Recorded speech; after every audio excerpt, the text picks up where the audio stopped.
Hey, what's up guys? Max Vibes here. Today I want to talk about two of my favorite samplers, the Ensoniq ASR-X and ASR-X Pro respectively. Two of the best sounding samplers that have ever been released, and I want to tell you a few reasons why. These samplers were made to compete with the Akai line, the 2000 XL line back in the 90s, and I can tell you it was highly slept on. It was highly slept on, and it's starting to get its due credit. One of the things that I absolutely love about it that applies to both of these is the sonics behind it. Everything that you put into this sampler just comes out sweet. That's just the word I can think of to describe it. It's ear candy. It sounds really good. It's a really sweet sounding sampler. And when you hear it, you'll know exactly what I mean. Some of the features that I absolutely love are going to apply to both of these, although there are a few differences. In the specs, there's a little bit of difference, but sonically, it's not really a whole lot of a difference between the two that warrants one over the other. A few of the differences are kind of the layout, where the buttons are, the form factor, how you maneuver around it.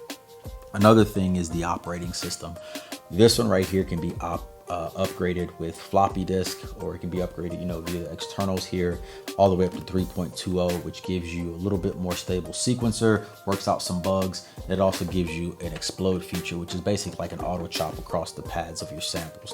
Whereas this one only goes up to 2.67, and it's a little EEPROM chip that you have to install inside of this to get it upgraded.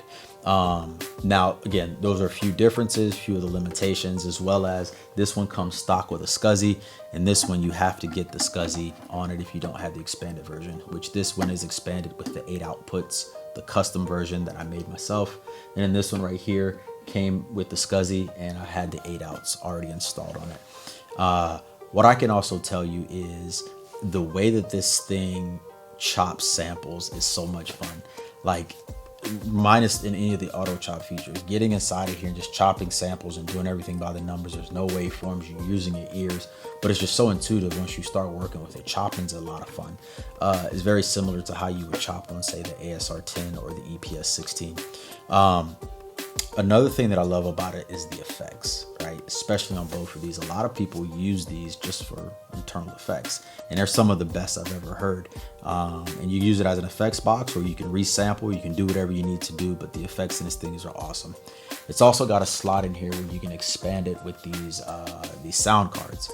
And the sound cards that come of them, there's like 4 popular ones that are out there, and they all sound great, from the drums to the pianos. Like, you can upgrade these things and they, again, sound amazing. You're gonna hear that theme over and over again because these sound amazing. Now, one of the things I absolutely love that you can do on both of these is when it comes to sampling, the sampler data, the parameters in this thing. Basically, you can take a sample, manipulate it, do whatever you want to do, take it and copy it, and then change it again without wasting memory on the sampler. And that's a big deal if you don't have a lot of memory, but even more so, it's a big deal for the simple fact that you're just not wasting space trying to chop up new samples, which is a brilliant idea from Ensoniq.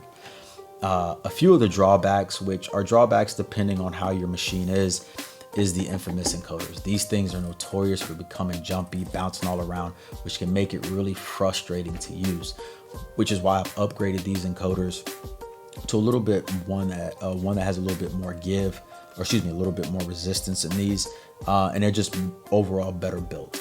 You can get around it by also taking your encoders apart and cleaning them, or just getting you some new encoders. Another thing that plagued this machine was the sequencer. Now, newer operating systems have kind of gotten away from that, but especially in this one and the older OSs of this, having issues with the sequencer. A lot of it I've narrowed down to how much sample time you have in here, how many samples you're using, and how you're using the sequences themselves can dictate whether or not your sample is going to jump and skip around, which can be annoying and it can be a problem.